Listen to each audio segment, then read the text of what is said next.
Ganun na pong saraya. Let's read. Observance of the law, observance 1. In the year 1653, a 27-year-old Milan man named Francesco Giuseppe Borri claimed to have had a vision. He went around town telling one and all that the Archangel Michael had appeared to him and announced that he had been chosen to be the Abitano General of the army of the new Pope, an army that would seize and revitalize the world. The Archangel had further revealed that Borri now had the power to see people's souls and that he would soon discover the Philosopher's Stone, a long sought after substance that could change base metals into gold. Friends and acquaintances who heard Borri explain the vision and who witnessed the change that had come over him were impressed, for Borri had previously devoted himself to a life of wine, women, and gambling. Now he gave all that up, plunging himself into the study of alchemy and talking only of mysticism and the occult. The transformation was so sudden and miraculous, and Borri's words were so filled with enthusiasm that he began to create a following. Unfortunately, the Italian Inquisition began to notice him as well. They persecuted anyone who delved into the occult, so he left Italy and began to wander Europe from Austria to Holland, telling one and all that to those who follow me, all joy shall be granted. Wherever Borri stayed, he attracted followers. His method was simple. He spoke of his vision, which had grown more and more elaborate, and offered to look into the soul of anyone who believed him, and they were many. Seemingly in a trance, he would stare at this new follower for several minutes, then claimed to have seen the person's soul's degree of enlightenment and potential for spiritual greatness. If what he showed promise, he would add the person to his growing order of disciples, and honor indeed.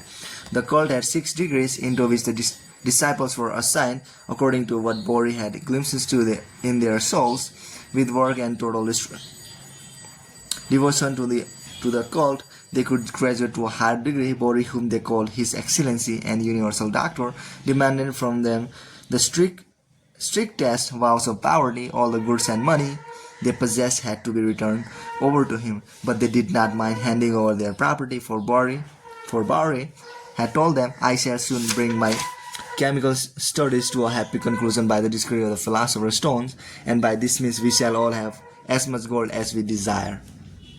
Given his growing wealth, Borri began to change his style of living, renting the most splendid apartment in the city into which he had temporarily settled. He would furnish it with fabulous furniture and accessories which he had begun to collect. He would drive through the city in a coach sedan with jewels, with 6 magnificent black horses at his head.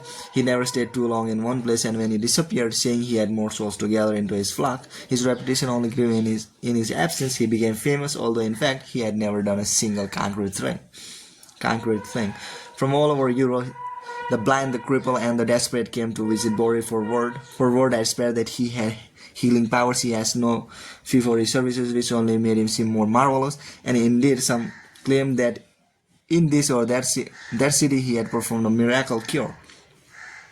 By only hinting at his accomplishment, he encouraged people's imagination to blow them up to fantastic proportions. His wealth, for example, actually came from the vast sums he was collecting from his increasingly select group of rich disciples, yet it was presumed that he had in fact perfected the Philosopher's Stone.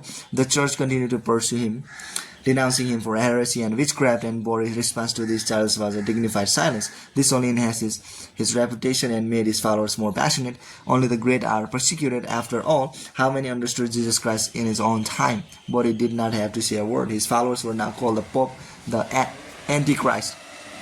And so Borri's power grew and grew until one day he left the city of Amsterdam, where he had settled for a while, absconding with huge sum of borrowed money and diamonds that had been entrusted to him. He claimed to be able to remove the flaws from diamonds through the power of his gifted mind. Now he was on the run. The Inquisition eventually caught up with him, and for the last 20 years of his life he was imprisoned in Rome. But so great was the belief in his occult powers that to his dying day he was visited by wealthy believers, including Queen Christina of Sweden, supplying him with money and materials. These visitors allowed him to continue his research for the elusive Philosopher's Stone. Interpretation.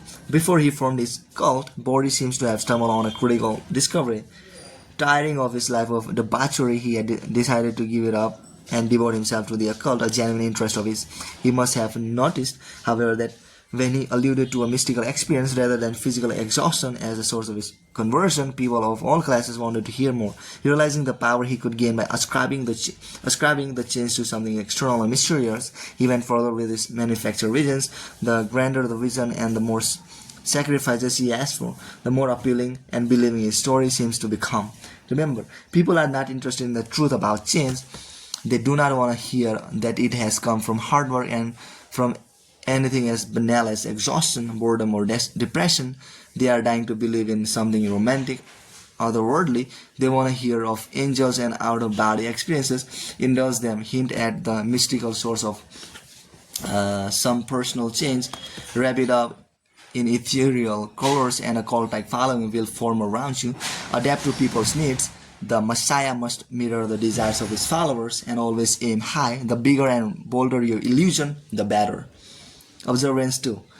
In the mid-1700s, word spread of in Europe's fashionable society of a Swiss country doctor named Michael Skopauch, who practiced a different kind of medicine. He used the healing powers of nature to perform miraculous cures. Soon well-to-do people from all over the continent, their ailment, both serious and mild, were making the trek to the Alpine village of Langeview, where Skopauch lived and worked. Trudging through the mountains, this visitor witnessed the most dramatic natural landscape that Europe has to offer. By the time they reached Langeview, they were already feeling transformed and on their way to health. Skopauch, who had become known as simply the Mountain Doctor, had a small pharmacy in town. This place became quite a scene. Crowd of people from many different countries would cram the small room. Its walls lined with colorful bottles filled with herbal cures, where most doctors of the time prescribed foul-tasting concoctions that bore incomprehensible Latin titles, as medicines often do still. Skopauch's cures had names such as the oil of joy, little flower's heart, or against the master, and they tasted sweet and pleasing.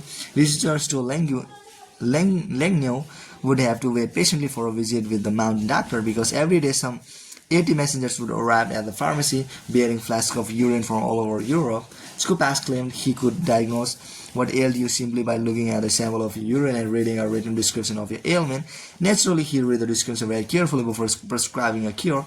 When he finally had a spare minute, the urine samples took up much of his time. He would call the visitors into his office in the pharmacy. He would then examine this person's urine sample, explaining that its appearance would tell him everything he needed to know. Country people had a sense for these things. He would say their wisdom came from living a simple, godly life with none of the complication of urban living. This personal consultation would also include a discussion as to how one might bring one's soul more into harmony with nature. Skopauch had devised many forms of treatment, each profoundly unlike the use of medical practices of time. He was a believer, for instance, in electric shock therapy. To those who wondered whether this was in keeping with his belief in the healing powers of nature, he would explain that electricity is a natural phenomenon. He was merely imitating the power of lightning. One of his patients claimed to be inhabited by 7 devils. The doctor cured him with electrical shocks, and as he administered this, he exclaimed that he could see the devils flying out of the man's body one by one. Another man claimed to have swallowed a hay wagon and its driver, which were causing him massive pains in the chest. The Mountain Doctor listened patiently, claimed to be able to hear the cracks of a whip in the man's belly, promised to cure him, and gave him a sedative and a purgative. The man fell asleep on a chair outside the pharmacy. As soon as he woke, he vomited, and as he vomited, a hay wagon sped past him. The Mountain Doctor had hired it for the occasion, the crack of its whip making him feel that somehow he had indeed expelled it under the doctor's care. Over the years, the Mountain Doctor's fame grew. He was consulted by a powerful, even though writer.